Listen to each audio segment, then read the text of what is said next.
आज भारत जोड़ो यात्रा का 134वां दिन है। उसके बारे में मैं पीसीसी अध्यक्ष से गुजारिश करूंगा वो आपको जानकारी दें। कल तक यानी कि 29 तारीख की शाम तक भारत जोड़ो यात्रा करीब 4080 किलोमीटर कवर करेगा कल शाम तक। यानी कि कल शाम चलना हम बंद करेंगे। 30 तारीख को हम चलेंगे नहीं। 30 तारीख को 10 बजे यहाँ फ्लैग होइस्टिंग सेरेमनी होगा राहुल जी के हाथ पर, और 136 दिन लगे हैं। उसके बीच में 9 दिन का ब्रेक था दिल्ली में, पर 136 दिन लगे हैं इस 4080 किलोमीटर करने के लिए। हमारे देश के अलग अलग राज्यों के, पहले से तमिलनाडु में शुरू हुआ, केरला, कर्नाटका, आंध्र प्रदेश, तेलंगाना, महाराष्ट्र, मध्य प्रदेश, राजस्थान, हरियाणा, दिल्ली, उत्तर प्रदेश, फिर हरियाणा, उसके बाद पंजाब, उसके बाद हिमाचल प्रदेश, उसके बाद फिर पंजाब, और वहां से जम्मू एंड कश्मीर। कुल मिलाकर 75 जिले से हम गुजरे हैं। 75 डिस्ट्रिक्ट्स कवर हुआ है हमारे देश का, जिसमें से 5 जिले जम्मू के हैं और 5 जिले कश्मीर में हैं।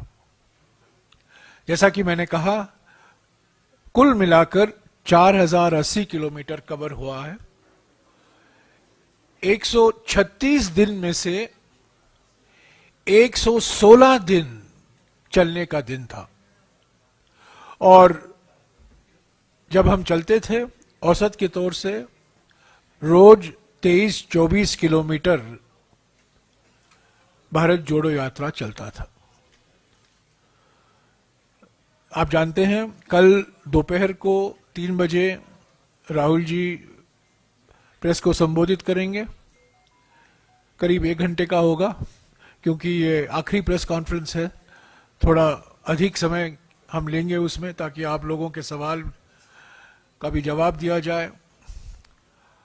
और परसों 10 बजे यहाँ फ्लैग होइस्टिंग सेरेमनी होगा पीसीसी ऑफिस में, और 11:30 बजे से करीब 1 बजे तक जो विपक्ष की पार्टियां हैं, जो हमारे अध्यक्ष मल्लिकार्जुन खड़गे जी ने उनको निमंत्रण दिया था समारोह के आने के लिए, वो रैली होगा। उसके बारे में भी हमारे पीसीसी अध्यक्ष आपको अवगत कराएंगे।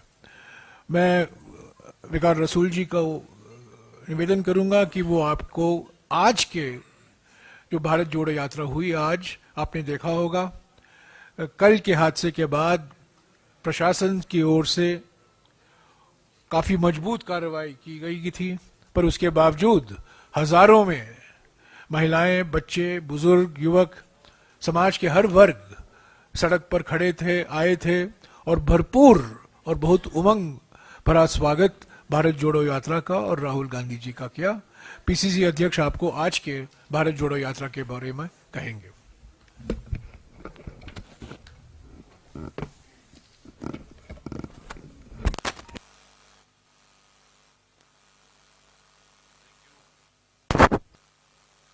Hello, thank you Jairam Ramesh ji, हमारे जो मीडिया के इंचार्ज है ऑल इंडिया के, हमारी Rajni Patil ji incharge Jammu Kashmir, honourable MP भी हैं, Ghulam Ahmad Mir sahab former PCC president, chairman media department AICC Pawan Khera ji, हमारे Bharat Solanki sahab former union minister, Naeem Afzal sahab spokesman हैं एआईसीसी के, मनोज यादव जी हमारे ज्वाइंट सेक्रेटरी हैं, को इंचार्ज है जम्मू कश्मीर के, रविंदर शर्मा जी हमारे चीफ स्पोक्स पर्सन, इनका नाम अच्छा सॉरी विनीत पूनिया जी ऑल इंडिया कांग्रेस कमेटी के सेक्रेटरी हैं, in charge communication department.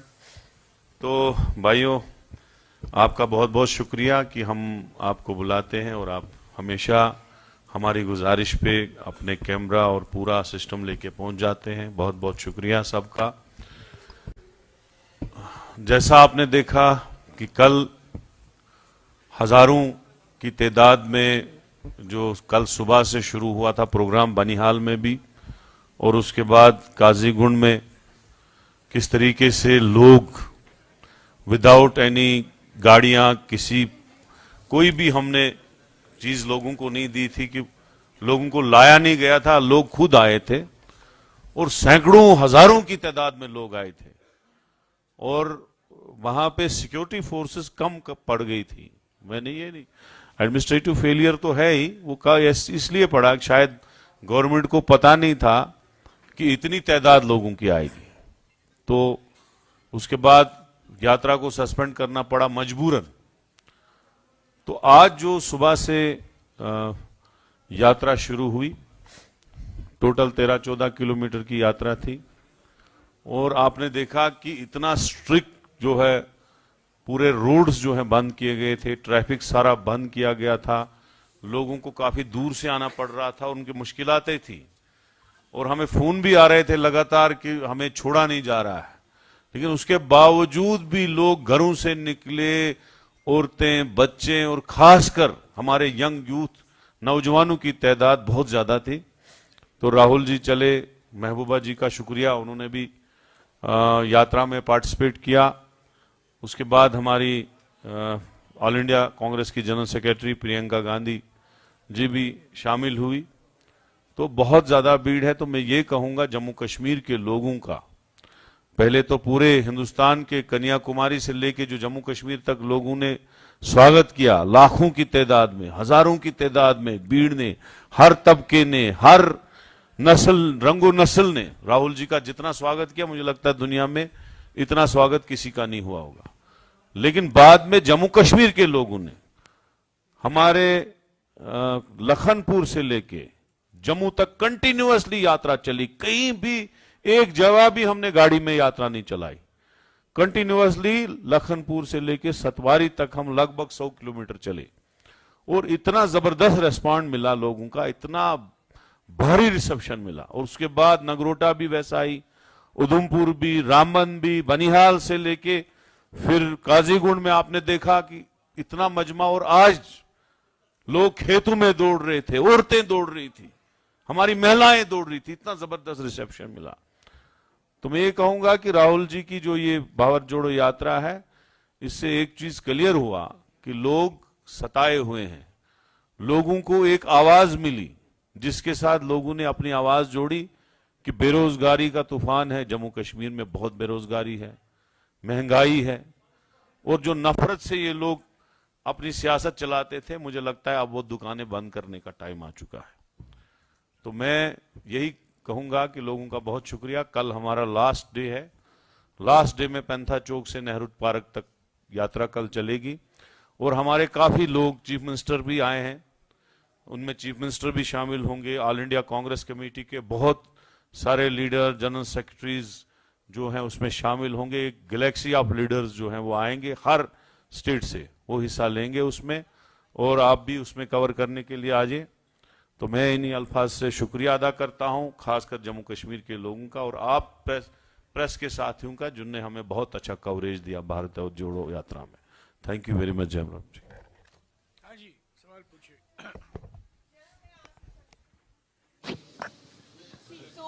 The thing is that you were talking about Monday where opposition party leaders have been invited, but there are certain opposition parties like the SP, BSP, TMC who have already said they're not going to be seen and a part of that rally. They're not able to make it. Would you see that as a setback? No, absolutely not. I believe somebody from BSP is coming. I'm not entirely sure. But I don't see the absence of anybody who has been invited not being present. They may have other preoccupations. I know, for example, the president of the JDU, whom I have spoken to personally, is in Nagaland on his election campaign. So there are many people.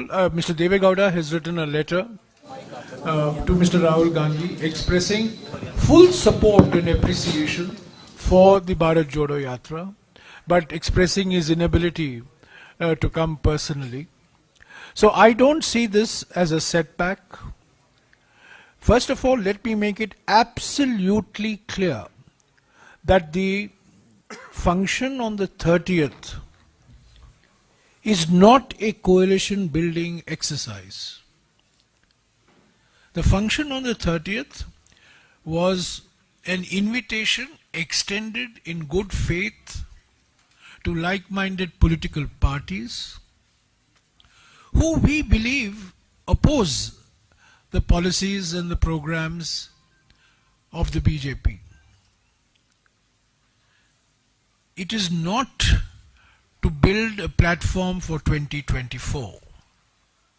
It was, as I said, a courtesy that we extended to like-minded parties to come and take part in the formal conclusion of the Bharat Jodo Yatra is the flag hoisting ceremony at 10 o'clock in the PCC office at Lal Chowk.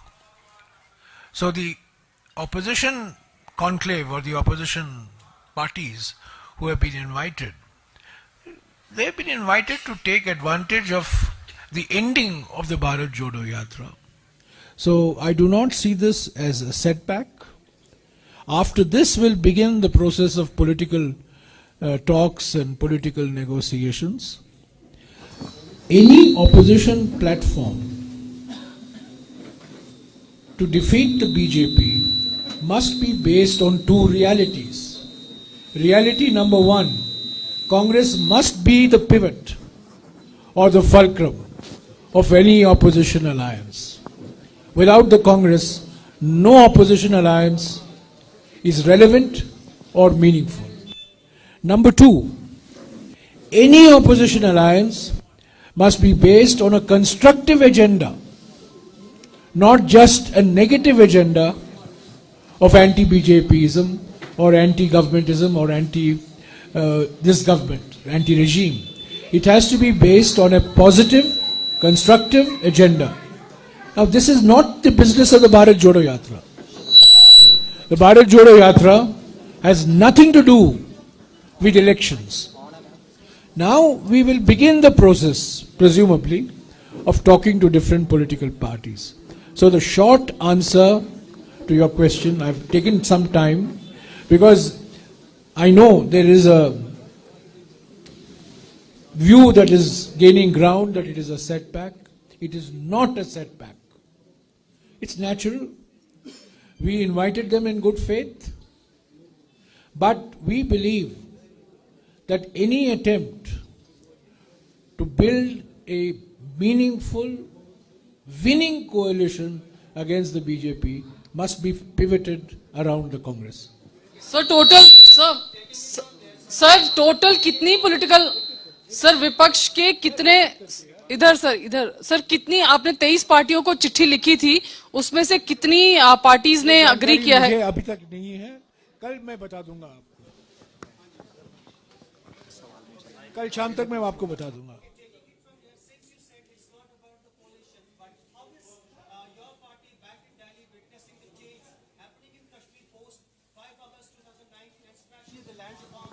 Recently, there was an order by the revenue department wherein the hoteliers, the people who had taken the properties on the lease, they were asked to relinquish their properties. One, and second, recently the fresh order about the encroachments, the eviction of the properties. How is Congress, Congress analytics on these happenings as far as?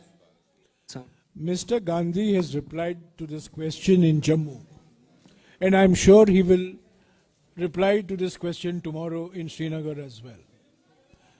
Let me say that in the context of the Bharat Jodo Yatra, there are many political issues in Jammu and Kashmir of day-to-day concern. Now, the Bharat Jodo Yatra is not meant as a forum to address these day-to-day concerns. There are day-to-day concerns, there are larger concerns. But we believe, the Congress party believes, and Mr. Gandhi has articulated this earlier, restoration of democratic process in Jammu and Kashmir is of utmost urgency and priority. Number one, the restoration of the status of a full-fledged state to Jammu and Kashmir is priority number two. It must engage the attention of those in Delhi.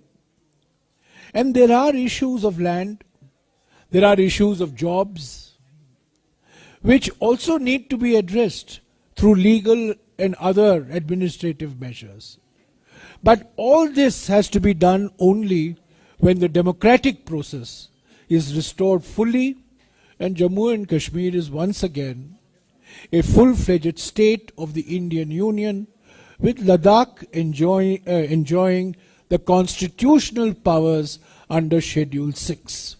The difference between a UT and a Schedule 6 area is that in a UT, the administration is in the hands of a joint secretary in the Home Ministry sitting in Delhi. But in a Schedule 6 area, which is empowered by the Indian Constitution, the elected representatives manage their own affairs. So this is all I will say today. You can ask this question again tomorrow of Mr. Gandhi. कोई भी मोर्चा जो है राजनीतिक मोर्चा alliance उस कांग्रेस के बिना जो है वो बेबुनियाद है। ये जम्मू कश्मीर में भी हमें देखने को मिलेगा कि पीडीपी और एनसी आपके साथ आकर ही चुनाव लड़े बीजेपी के खिलाफ। गठबंधन के बारे में भारत जोड़ो यात्रा फोरम नहीं है। गठबंधन के संबंधित मामलों के बारे में मुझे कुछ कहने का, सभी पार्टियों ने स्वागत किया है। पीडीपी ने स्वागत किया है, सीपीएम ने भी स्वागत किया है, नेशनल कॉन्फ्रेंस तो स्वागत किया है। फारूक साहब मौजूद थे, उमर साहब मौजूद थे भारत जोड़ो यात्रा में, महबूबा जी भी मौजूद थी। अलग अलग और भी अलग पार्टी जो जम्मू एंड कश्मीर में है उन्होंने स्वागत किया है। पर जैसा कि मैंने कहा, गठबंधन की राजनीति अलग है। भारत जोड़ो यात्रा चुनावी राजनीति से ऊपर हटकर है। यह विचारधारा की राजनीति के आधार पर भारत जोड़ो यात्रा निकाला गया है। जो पार्टियां हमारा स्वागत कर रही हैं भारत जोड़ो यात्रा का, चुनावी मामले में और कोई रवैया अपना सकती है, मैं नहीं बोल सकता हूं उसके बारे में। पर अब आज के हालात में हमने कोई कोएलिशन या सीट शेयरिंग या अलायंस के बारे किसी भी पार्टी के साथ बात नहीं की है। भारत जोड़ो यात्रा का मकसद वो नहीं था। जयराम जी, मेरा सवाल, जयराम जी, न्यूज नेशन से मोहित दुबे। सर, मेरा सवाल आपसे ये है कि आपने कहा कि 4080 किलोमीटर की यात्रा कल तक राहुल गांधी पूरी कर लेंगे, 75 जिलों से गुजर चुके होंगे। इतनी बड़ी यात्रा आजाद भारत के बाद किसी राजनेता ने नहीं की है, जिसने भी की है उसको लाभ मिला है। तो क्या ये मान लिया जाए कि प्रधानमंत्री बनने के लिए राहुल गांधी की एक कदम है और राहुल गांधी उस कदम की ओर आगे बढ़ चुके हैं? सभी तपस्वी अध्याय 2 भगवत गीता में जो उपदेश भगवान श्री कृष्ण को अर्जुन को दिया था वो याद करते हैं, उनके मन में रहता है। जब कोई काम करते हैं, कर्मण्येवाधिकारस्ते मां फलेषु कदाचन मां कर्म फल हेतुर्भुर मां ते संघोस्त्व कर्मणि। समझे? हे अर्जुन, तुम्हारा हक है काम करने का, काम के नतीजे पर ध्यान मत दो। तुम्हारा अधिकार है काम करने का, तुम्हारा धर्म है काम करने का। हमारा धर्म है भारत जोड़ो यात्रा निकालने का। उसके बाद क्या होगा देखा जाएगा, पर हम उस पर कोई ध्यान नहीं देते हैं। इसका नतीजा क्या होगा, कितने सीटें आएंगी, क्या वोट शेयर बढ़ेगा, ये सब आप लोगों के लिए है। सर, टुडे आज यात्री सर यहाँ से कि आज उन्हें कई टेलीफोन कॉल्स आई और भारत जोड़ो यात्रा में लोगों को ज्वाइन होने के लिए नहीं अलाउ किया गया। Is this the fresh charge against state administration? One number sir, there is a report in fact on Adani group, what is your take on that? देखो, कोई इल्जाम नहीं लगाया हमने ये कहा कि जो सिक्योरिटी फोर्सेस के अरेंजमेंट्स थे आज वो अच्छे थे, लेकिन लोगों को रुकाया गया, सिक्योरिटी के बेस पे ही रुकाया गया। बाद में वो पैदल चल के आए और यात्रा में शामिल हुए। जो अरेंजमेंट्स थे वो कल के हिसाब से कल नहीं थे, आज अच्छे थे। वो तो हमने पहले ही जयराम रमेश जी ने क्लियर किया। Thank you. मीर साहब कुछ कहिए। ऑलरेडी सारी बातचीत हो गई है। जयराम जी ने आपको पूरा कंसेप्ट बता दिया भारत जोड़ो यात्रा का, और आज की यात्रा पर विकार साहब ने बता दिया। मेरे को भी आप में से बहुत लोग फोन करते हैं, जैसे आपने सवाल उठाया कि भारत जोड़ो यात्रा से जम्मू कश्मीर को क्या फायदा है या जम्मू कश्मीर के युवाओं को क्या फायदा है। ये बहुत लोगों ने सुबह से सवाल उठाए, और उसके लिए जयराम जी ने कहा एक तो कल राहुल जी फुल डिटेल आपकी प्रेस कॉन्फ्रेंस लेंगे, सवाल जवाब लेंगे। जो कोई उस तरह का सवाल हो आप कर सकते हैं। और दूसरी बात, भारत जोड़ो यात्रा के जो उद्देश्य, जो इसका एजेंडा रहा, हम तो उसका हिस्सा हैं। नफरत को रोकना है, क्योंकि उसकी सबसे ज्यादा भुक्तभोगी तो जम्मू कश्मीर है। अगर कन्याकुमारी से आवाज उठी तभी तो इतनी भीड़, इतने लोग सड़कों पर आ रहे, उनको लग रहा है कि कोई हमारी आवाज लेकर 5.5 मिनट से चल के आ रहा है। उनको छू रहा है दिल को कि जिस हालात को हम फेस कर रहे हैं और यहां पर किसी को बात करने की इजाजत नहीं, उसी जज्बे को रिप्रेजेंट करते हुए राहुल गांधी जी आए। सबसे बड़ा फायदा जम्मू कश्मीर के लोगों को वो है। दूसरा फायदा महंगाई। जब वो कह रहे हैं देश में महंगाई बढ़ रही है, गरीब का कमर टूट रहा है, क्या जम्मू कश्मीर अमेरिका है? क्या जम्मू कश्मीर में गरीब नहीं है? हम तो बाकी रियासतों के मुकाबले में ज्यादा गुर्बत है, परसेंटेज में 80% गुर्बत है। जब महंगाई बढ़ी तो उसका असर हम पर सबसे ज्यादा है। अगर राहुल गांधी जी वो महंगाई की बात उठा रहे हैं तो उसमें जम्मू कश्मीर के लोगों की भी बात है। अगर अनएम्प्लॉयमेंट की बात है, बेरोजगारों को रोजगार दो। उन्होंने अपनी जबानी जम्मू में कहा पूरे देश में बेरोजगारी है, मगर सबसे ज्यादा परसेंटेज में 23% से ज्यादा जम्मू कश्मीर में बेरोजगारी है। यहां पर कोई और साधन नहीं हमारे नौजवानों को। और अगर कन्याकुमारी से 150 दिन राहुल गांधी जी ये लगातार प्रेस कॉन्फ्रेंस में उठाते आए कि देश में बेरोजगारी बढ़ रही है, नौजवानों को रोजगार नहीं है, क्या वो जम्मू कश्मीर के नौजवानों की बात नहीं कर रहे हैं? तो इसलिए जब हम आते हैं पॉलिटिकल इशू पर, रेस्टोरेशन ऑफ स्टेट, उस पर भी जम्मू में क्लियर किया राहुल गांधी जी ने। और हम लगातार 3-3.5 साल से आपको बता रहे हैं, 5 अगस्त के वाक़े को अनडेमोक्रेटिक हमने करार दिया और अनकॉन्स्टिट्यूशनल तरीके से जम्मू कश्मीर के फैसले हुए। और उस पर 5 अगस्त के पार्लियामेंट के फैसले के बाद 6 अगस्त को कांग्रेस कमेटी की वर्किंग कमेटी की मीटिंग हुई, तमाम सीनियर लीडर थे, उसका एक रेजोल्यूशन पास हुआ। वो रेजोल्यूशन जम्मू कश्मीर के लोगों के हित के लिए हुआ, उसमें विश्वास दिया गया। और यही वर्ड उसमें है जो मैं आपको बता रहा हूं कि कांग्रेस पार्टी ने पूरे देश के सामने क्लियर किया कि गैर जमहूरी, गैर आईनी तरीके से फैसले लिए गए। और वो स्टैंड कांग्रेस पार्टी का आज भी है। और जमहूरियत को बहाल करने की बात, प्राइम मिनिस्टर के लेवल पर ऑल पार्टी मीटिंग हुई पिछले साल, कांग्रेस पार्टी ने वहां एजेंडा दिया, वो एजेंडा लेस मीटिंग थी और डिबेट हुआ, एग्री हुआ था कि डिलिमिटेशन पहले होगा, इलेक्शन होगा, स्टेट की बात करेंगे। जबकि हमने रखा था डिलिमिटेशन के बाद पहले स्टेट वापस करो, उसके बाद इलेक्शन कराओ। उनके 72 मिनिस्टर यहां आपके सामने घूम के जाते हैं, पिकनिक करके जाते हैं, देश को प्रेस कॉन्फ्रेंसेस देते हैं। जम्मू कश्मीर सब नॉर्मल, यहां तरक्की का दौर, यहां रोजगार का दौर, ये पूरे देश को सुनाया जाता है।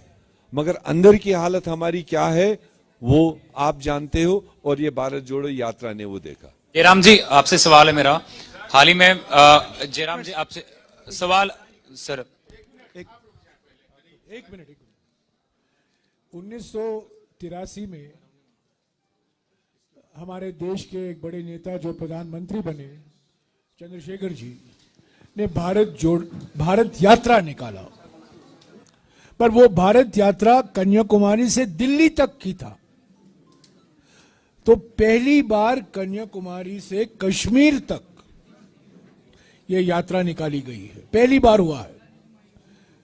ऐसा यात्रा पहले एक ही बार हुआ था, जो चंद्रशेखर जी का भारत यात्रा था, और वो 3000 किलोमीटर कन्याकुमारी से दिल्ली तक ही था।